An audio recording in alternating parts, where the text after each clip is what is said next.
നമോ ഭഗവതേ വാസുദേവായ. ദശകം 9. ബ്രഹ്മാവിൻ്റെ തപസ്സും ലോകനിർമ്മിതിയും. വൃത്തം പൃഥ്വി. സ്ഥിതസകമലോദ്ഭവഃ തവ കിനാഭിപങ്കേരുഹേ കുതസ്വിദിതമംബുധൗ ഉദിതമിത്യനാലോകയൻ തദീക്ഷണകുതൂഹലാദ് പ്രതിദിശം വിവൃത്താനനഃ ചതുർവദനദാമഗാത് വികസദഷ്ടദൃഷ്ട്യംബുജാം. ഒരിക്കൽ കൂടി. സ്ഥിതസകമലോദ്ഭവഃ തവ കിനാഭിപങ്കേരുഹേ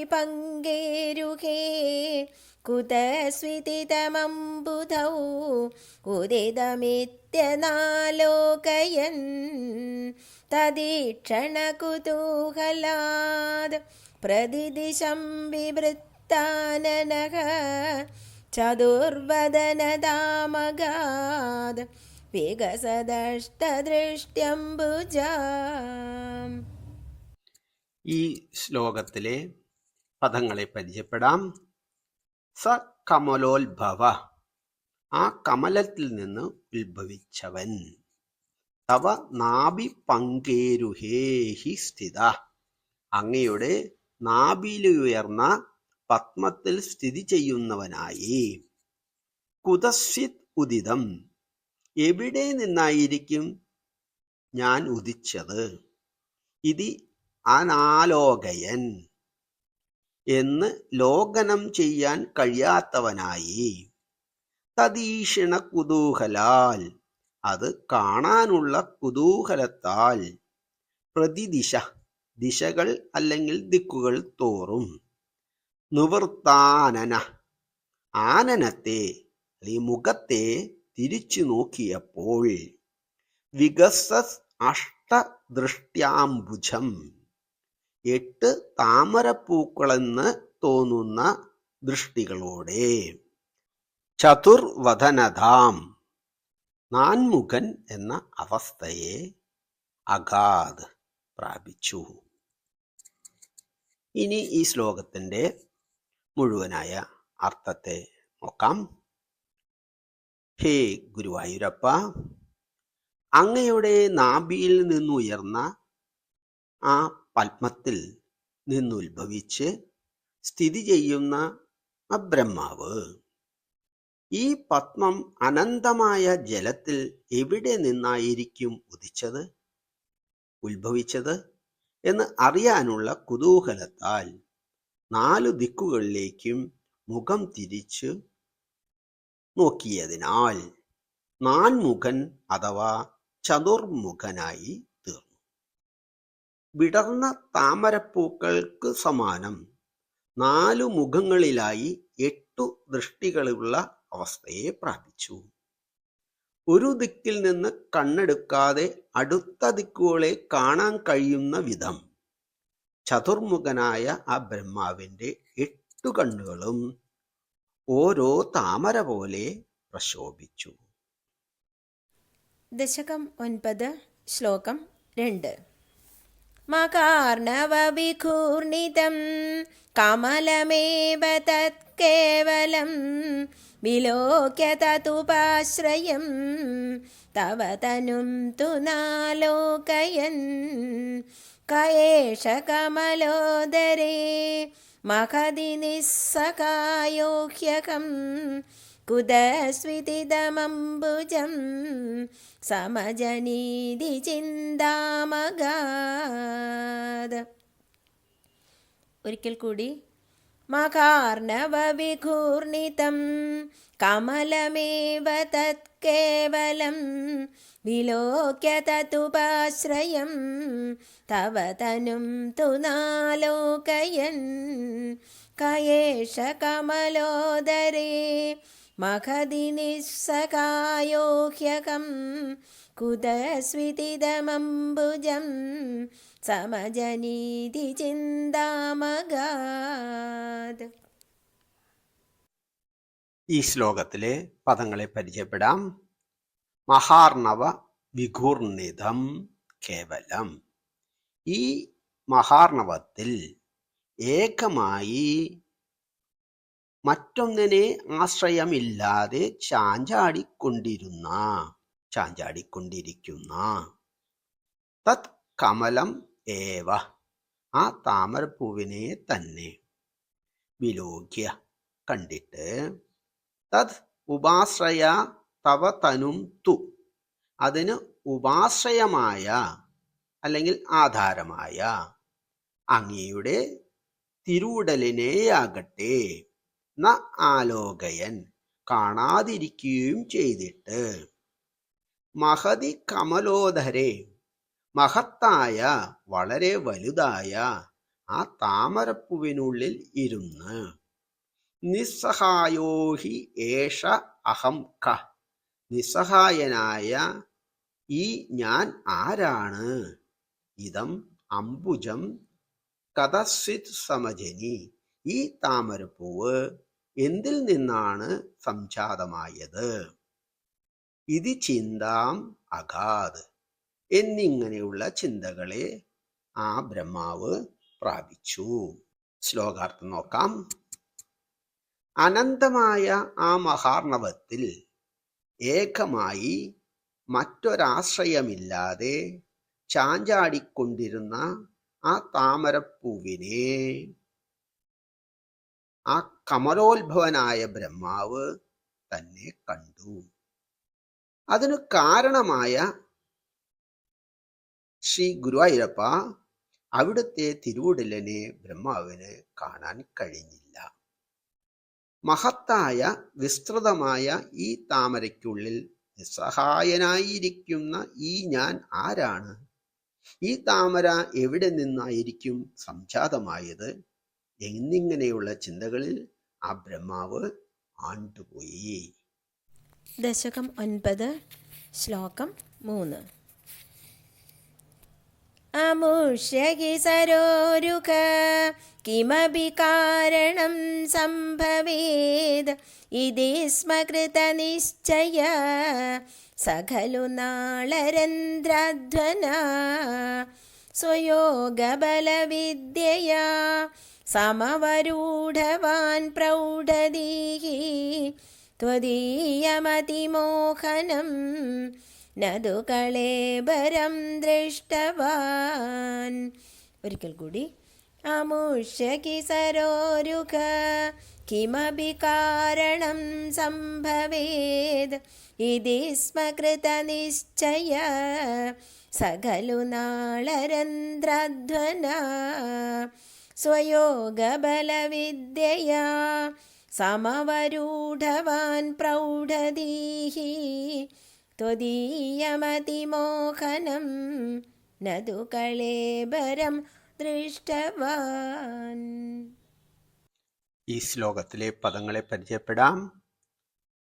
സ ഖലു, ആ ബ്രഹ്മാവാകട്ടെ, അമൂഷ്യ സരോരുഹ, ഈ താമരപുഷ്പത്തിന്, കിം അഭികാരണം, എന്തെങ്കിലും ഒരു കാരണം അല്ലെങ്കിൽ ആധാരം, സംഭവേത് ഹി, നിശ്ചയമായും സംഭവിക്കേണ്ടതാണല്ലോ, ഇതി സ്മ കൃതനിശ്ചയ, എന്ന് നിശ്ചയിച്ചവനായി, പ്രൗഢധീ, പ്രൗഢമായ ധീയോടുകൂടി അഥവാ ബുദ്ധിയോടുകൂടി, സയോഗബലവിദ്യയ, യോഗബലജ്ഞാനശക്തിയാൽ, നാളരന്ധ്രാധ്വന, നാളരന്ധ്രമാകുന്ന മാർഗത്തിലൂടെ, സമ അവരൂഢവാൻ, കീഴോട്ടിറങ്ങി, തു എന്നാൽ, അതിമോഹനം ത്വദീയം,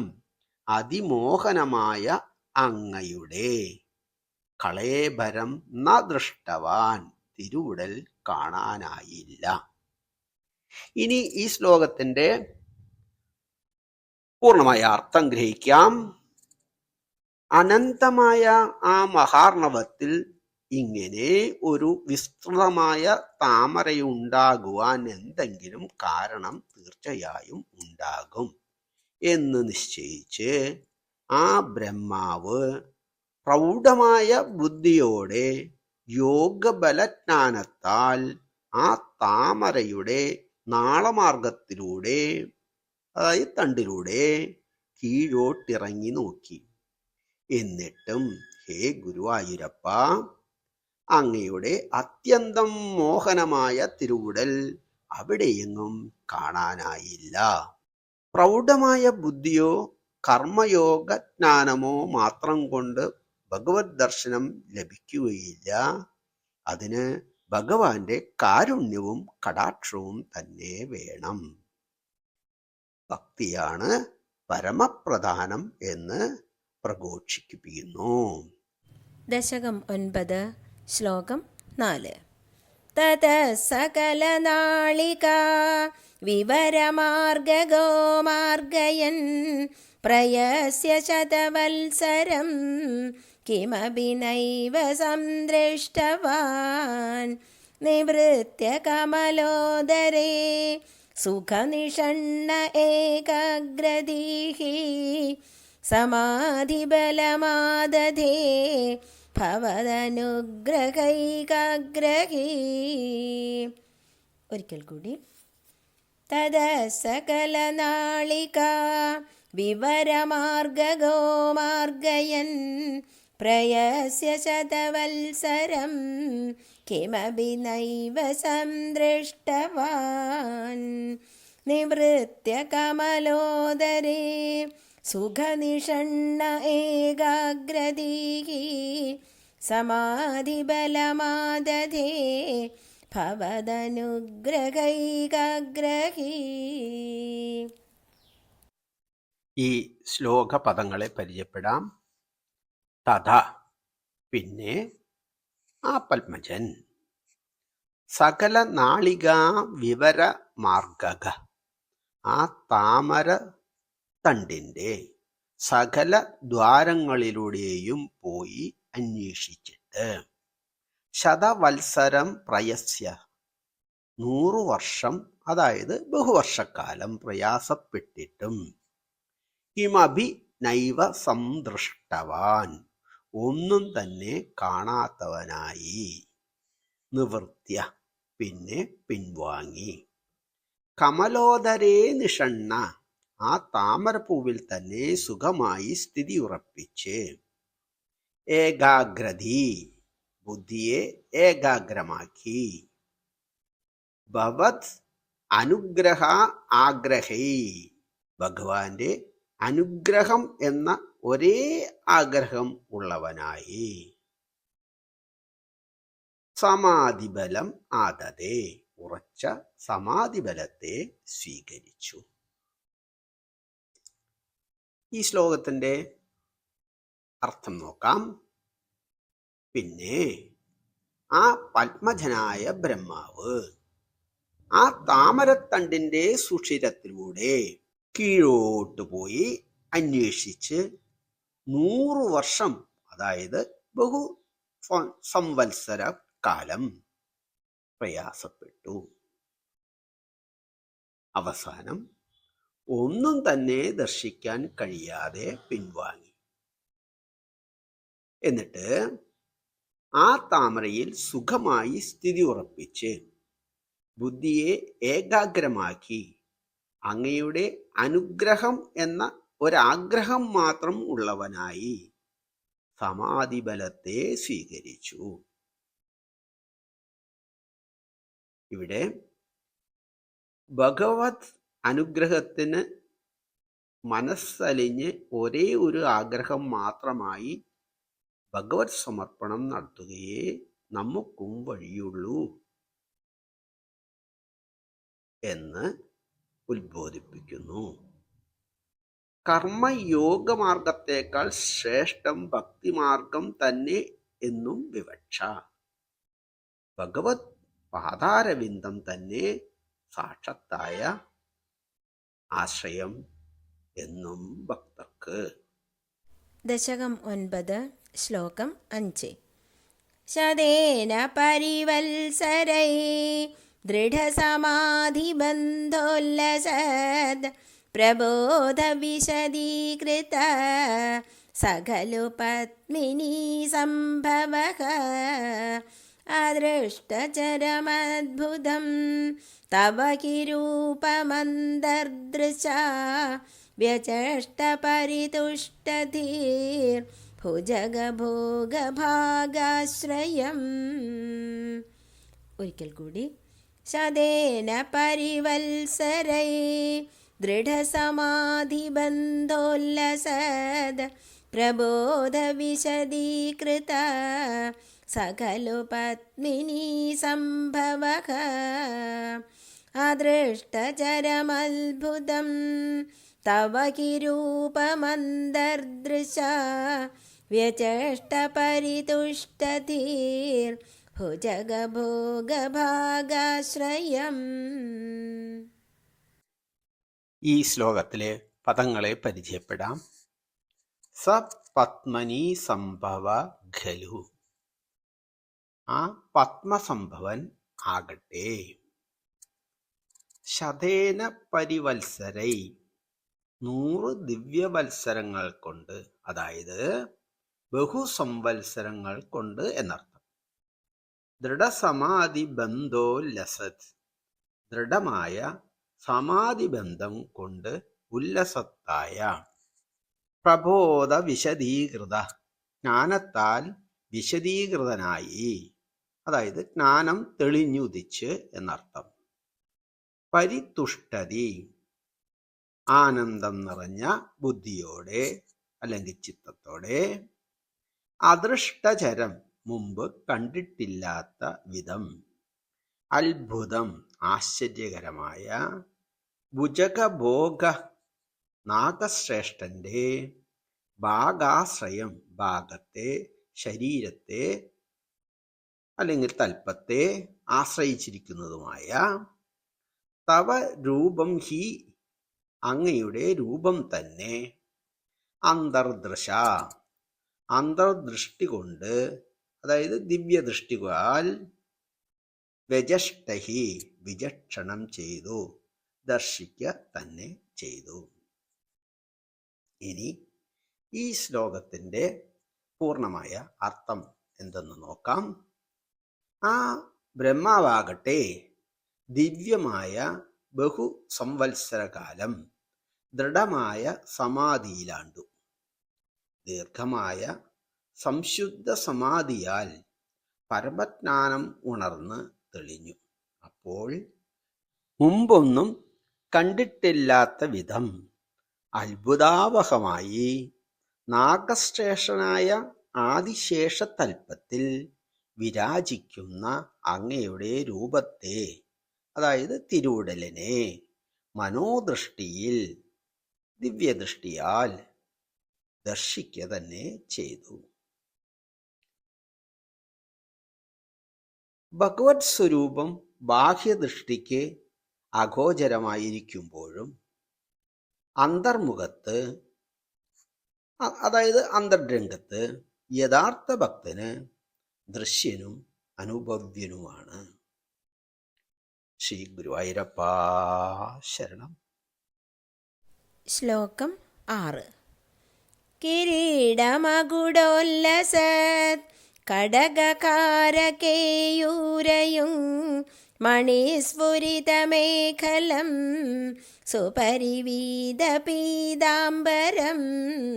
കളായ കുസുമപ്രഭം ഗളതലോല്ലസത്കൗസ്തുഭം വപുസ്തദൈ ഭാവയേ കമലജന്മനേ ദർശിതം.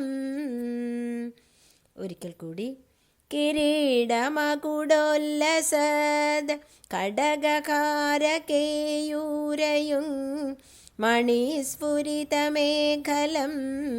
സുപരിവീതപീതാംബരം കളായ കുസുമപ്രഭം ഗളതലോല്ലസത്കൗസ്തുഭം വപുസ്തദൈ ഭാവയേ കമലജന്മനേ ദർശിതം.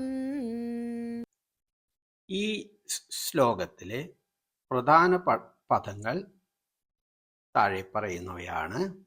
ഇവയ്ക്ക് പ്രത്യേകം അർത്ഥം പറയുന്നില്ല ഇപ്പോൾ. പദങ്ങൾ ശ്രദ്ധിക്കുക. കിരീടം, മകുടം, ഉല്ലസദ്, കടകം, ഹാരം, കേയൂരം, മണി, സ്ഫുരിതം, മേഖലം, സുപരിവീത, പീതാംബരം, കളായ കുസുമപ്രഭം, ഗളധല ഉല്ലസദ്, കൗസ്തുഭം, വപുസ്, തദ്, അയി, ഭാവയേ, കമല ജന്മനേ, ദർശിതം. ഈ പദങ്ങളെല്ലാം സാമാന്യേന നമുക്ക് പരിചയമുള്ളതാണ്. പ്രത്യേകം അർത്ഥം അവയ്ക്ക് പറയുന്നില്ല. ശ്ലോകത്തിൻ്റെ മൊത്തമായ അർത്ഥത്തിലേക്ക് കടക്കാം. ഹേ ഭഗവാനെ, ഗുരുവായൂരപ്പ, ഉജ്ജ്വലമായ കിരീട മകുടങ്ങളാലും വളകൾ, മുത്തുമാല, തോൾവളകൾ, അനേക രത്നങ്ങളാൽ മിന്നിത്തിളങ്ങുന്ന അരഞ്ഞാണം, ഭംഗിയായി ചാർത്തിയ മഞ്ഞപ്പട്ടാട, കായാമ്പൂവിന് തുല്യം കാന്തിയാർന്ന ദേഹം, കണ്ഠത്തിൽ പ്രകാശിക്കുന്ന കൗസ്തുഭരത്നം എന്നിവയോടെ ബ്രഹ്മാവിന് കാട്ടിക്കൊടുത്ത അങ്ങയുടെ തേജസ്സുറ്റ തിരുവുടലിനെ ഞാൻ മനസ്സിൽ ധ്യാനിച്ചുകൊള്ളുന്നു. ഇങ്ങനെയുള്ള ഭഗവാന്റെ തേജോരൂപം നാം എപ്പോഴും മനസ്സിൽ ധ്യാനിച്ചുകൊണ്ടേയിരിക്കണം. 6-ാം ദശകം അവസാന ശ്ലോകം ശ്രദ്ധിക്കുക. ഈദൃഗ് ജഗന്മയ വപുസ്തവ കർമ്മഭാജാം കർമാവസാന സമയേ സ്മരണീയമാഹു തസ്യാന്തരാത്മവപുഷേ വിമലാത്മനേധേ പാതാലയാദിപ നമസ്തു നിരുന്തിരോഗാൻ എന്നിങ്ങനെയുള്ള ആ ശ്ലോകത്തിൽ ഭഗവാനെ ദൈനംദിനം കർമ്മത്തിനിടയ്ക്കോ മനസ്സ് സ്വസ്ഥമാകുമ്പോഴൊക്കെയോ ഭഗവാന്റെ തേജോന്മുഖമായ കേയൂരാംഗതമായ രൂപത്തെ ധ്യാനിക്കണം എന്ന് ഓർമ്മിപ്പിക്കുന്നു. ഇങ്ങനെ ധ്യാനിച്ചുറപ്പിച്ച ഭഗവത് സ്വരൂപം നമ്മുടെ കർമ്മഭാരമെല്ലാം അവസാനിപ്പിച്ച് അന്ത്യയാത്രയ്ക്ക് തയ്യാറാകുമ്പോൾ മനോമുകുളത്തിൽ തെളിയണം. എന്നിട്ട് ആ പരമാനന്ദ ഭാവത്തോടെ വേണം നമുക്ക് ഈ ലോകത്തോട് വിട പറയാൻ. അപ്പോൾ ഭഗവാന്റെ ഈ മനോഹരമായ തിരുവുടലിനെ ധ്യാനിച്ചുകൊണ്ട് അത് ഒരു ശീലമാക്കിക്കൊണ്ട് ഏത് സമയവും ഭഗവത് സ്വരൂപം മനസ്സിൽ തെളിഞ്ഞു കാണാൻ നമുക്ക് കഴിയണം. ശ്ലോകം 7. ശ്രുതി പ്രകരദർശിത പ്രചുരവൈഭവ ശ്രീപതേ ഹരേ ജയ ജയ പ്രഭോ പദമുപൈഷിദിഷ്ട്യാദൃശോഹോ കുരുഷ്വധിയമാശു മേ ഭുവന നിർമ്മിതൗ കർമ്മഠാം ഇതി ദ്രുഹിണവർണിത സ്വഗുണഭം കിമാ പാഹി മാം. ഒരിക്കൽ കൂടി. ശ്രുതി പ്രകരദർശിത പ്രചുരവൈഭവ ശ്രീപതേ ഹരേ ജയ ജയ പ്രഭോ പദമുപൈഷിദിഷ്ട്യാദൃശോഹോ കുരുഷ്വധിയമാശു മേ ഭുവന നിർമ്മിതൗ കർമ്മഠാം ഇതി ദ്രുഹിണവർണിത സ്വഗുണബം ഹിമാ പാഹി മാം. ഈ ശ്ലോകത്തിലെ പദങ്ങളെ ശ്രദ്ധിക്കാം. അവയുടെ അർത്ഥത്തിലേക്ക് കടക്കുന്നില്ല.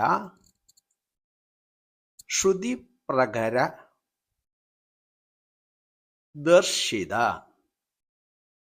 പ്രചുര വൈഭവ ശ്രീപദേ ഹരേ ജയ ജയ പ്രഭോ പദം ഉപൈഷി ദിഷ്ട്യാ ദൃശോ കുരുഷ്വ ദിയം ആശു മേ ഭുവനം നിർമ്മിതോ കർമ്മട ഇതി ദ്രുഹിണ വർണ്ണിത സ്വഗുണ ബംഹിമാ മാം പാഹി.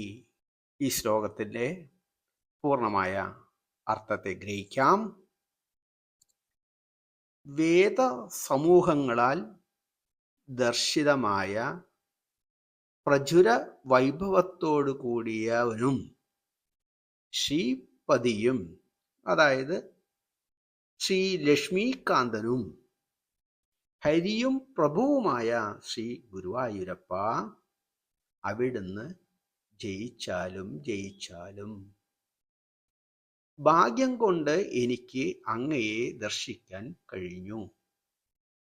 ഭുവനങ്ങളുടെ നിർമ്മാണത്തിൽ കർമ്മടമായ, അതായത് സമർത്ഥമായ ബുദ്ധിയെ വേഗത്തിൽ എനിക്ക് തന്ന് അനുഗ്രഹിക്കണമേ എന്ന് പത്മജനായ ബ്രഹ്മാവിനാൽ വർണ്ണിക്കപ്പെട്ട മഹിമാ അതിശയത്തോടു കൂടിയ ശ്രീ ഭഗവാനെ, ഹേ ഗുരുവായൂരപ്പ, എന്നെ കാത്തരുളേണമേ.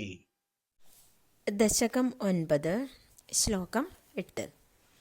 ലഭസ്വഭുവനത്രയീ രചനദക്ഷതാമക്ഷതാം ഗൃഹാണമദനുഗ്രഹം കുരു തപശ്ച ഭൂയോ വിധേ ഭവത്വഖില സാധനീ മയി ച ഭക്തിരത്യുത്കടേതി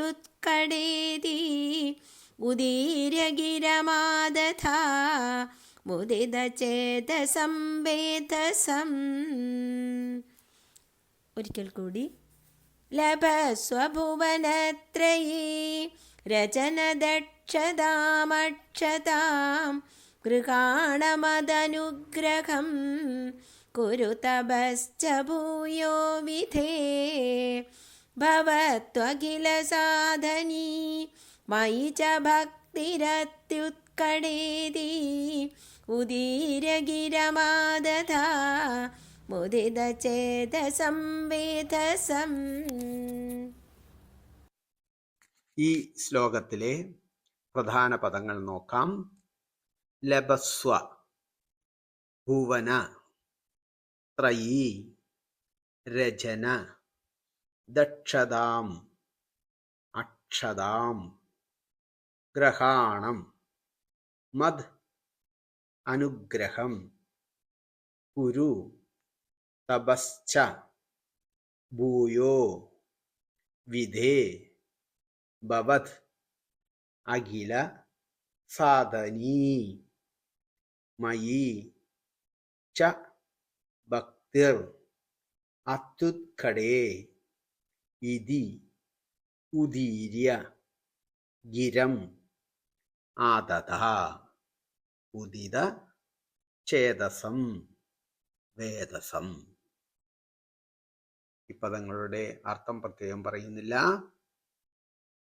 പൂർണ്ണമായ ശ്ലോകാർത്ഥം ഗ്രഹിക്കാം. ഹേ ബ്രഹ്മൻ, ബ്രഹ്മാവേ, ഭുവനത്രയത്തിന്റെ നിർമ്മിതിയിൽ അക്ഷതമായ സാമർഥ്യം അങ്ങേക്ക് ഉണ്ടാകട്ടെ.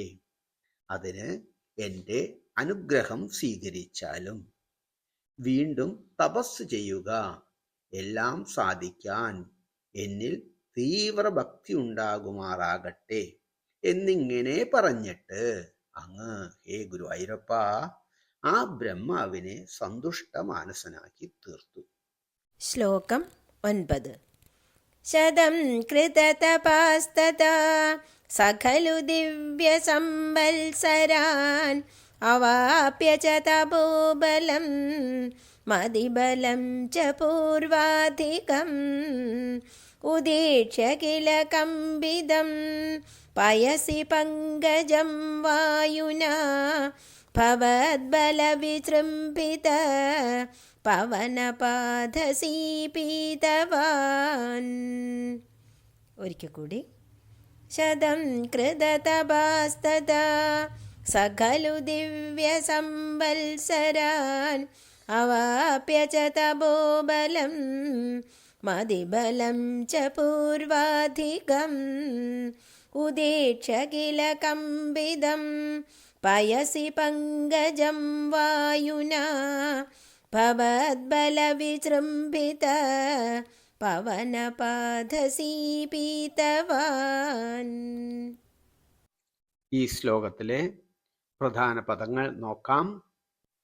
ശതം കൃത തപ തദ സകലു ദിവ്യ സംവത്സരാൻ അവാഭ്യ ച തപോബലം മതിബലം ച പൂർവാധികം ഉദീക്ഷ്യ കില കമ്പിതം പയസി പങ്കജം വായുനാ ഭവത് ബലവിജൃംഭിത പവനപാദസീ പീതവാൻ.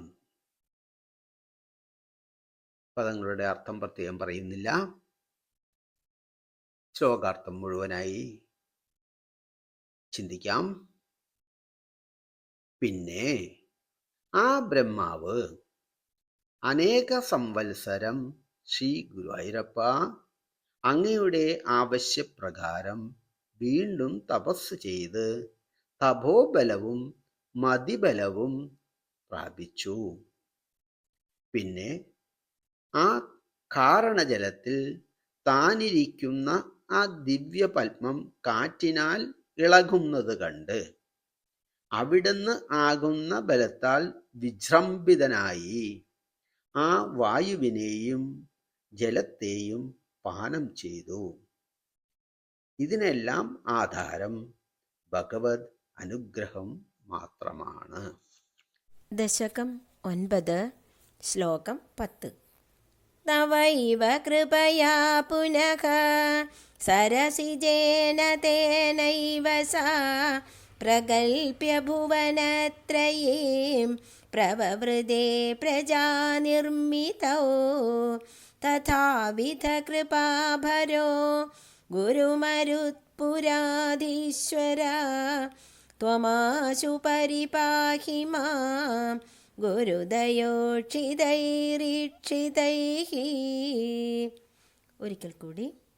തവൈവ കൃപയാ പുനഃ സരസിജേന തേനൈവ സാ പ്രഗൽഭ്യ ഭുവനത്രയീം പ്രവവൃതേ പ്രജാനിർമ്മിതോ തഥാവിധ കൃപാഭരോ ഗുരുമരുത്പുരാധീശ്വര ത്വമാശു പരിപാഹി മാം ഗുരുദയോക്ഷിതൈരീക്ഷിതൈഃ. സർവത്ര ഗോവിന്ദനാമ സങ്കീർത്തനം. ഗോവിന്ദ ഗോവിന്ദ. ശ്രീ ഗുരുവായൂരപ്പ ശരണം. ഈ പദ്യത്തിലെ പ്രധാന പദങ്ങളെ ശ്രദ്ധിക്കാം. തവ പ്ലസ് ഏവ തവൈവ, കൃപയ, പുന, സരസിജേന, തേനൈവ, തേന പ്ലസ് ഏവ, സാ, പ്രകൽപ്യ, ഭുവനത്രയീം, പവവൃതേ, പ്രജാനിർമ്മിതോ, തഥ വിധ കൃപാഭരോ ഗുരുത് മരുത് പുരാത് ഈശ്വര തം ആശു പരിപാഹി മാം ഗുരു ദയോഷിതേർ ഈഷിതൈഹി. ഇനി ഈ പദ്യത്തിൻ്റെ പൂർണ്ണമായ അർത്ഥത്തെ അവലോകനം ചെയ്യാം. ആ ബ്രഹ്മാവ് പിന്നെ അങ്ങയുടെ കാരുണ്യത്താൽ ആ നാഭികമലത്താൽ തന്നെ ത്രിലോകങ്ങളെ സങ്കല്പം കൊണ്ട് മാത്രം സൃഷ്ടിച്ചു അഥവാ നിർമ്മിച്ചു. എന്നിട്ട് പ്രജാസൃഷ്ടികാര്യത്തിൽ ഏർപ്പെട്ടു. അല്ലയോ ശ്രീ ഗുരുവായൂരപ്പ, അപ്രകാരം കൃപാഭാരത്തോടു കൂടിയ അവിടുന്ന് എന്നെ കനത്ത കാരുണ്യത്താൽ ആർദ്രമായ കടാക്ഷങ്ങളെ കൊണ്ട് വേഗത്തിൽ കാത്തുരക്ഷിക്കണമേ എന്ന് കവിയുടെ പ്രാർത്ഥന. ഇവിടെ ത്രിലോകമെന്നാൽ ഭൂമി, സ്വർഗം, പാതാളം എന്നിവ ചേർന്ന 14 ലോകങ്ങളും ഉൾപ്പെടുന്നു. ഭൂർലോകം, ഭൂവർലോകം, സ്വർലോകം എന്ന വ്യാഖ്യാനത്തിലും 14 ലോകങ്ങൾ ഉൾപ്പെടുന്നു. അതായത് ഗായത്രി മന്ത്രത്തിൽ ഓം ഭൂർഭുവസ്വഃ തത്സവിതുർവരേണ്യം ഭർഗോ ദേവസ്യ ധീമഹി ധിയോ യോ ന പ്രചോദയാത് എന്ന് മന്ത്രം ഉച്ചരിക്കുമ്പോൾ ഭൂർലോകം, ഭുവർലോകം, സ്വർലോകം എന്ന വിവക്ഷയിൽ 14 ലോകങ്ങളും ഉൾപ്പെട്ടിരിക്കുന്നു എന്ന് വിവക്ഷ.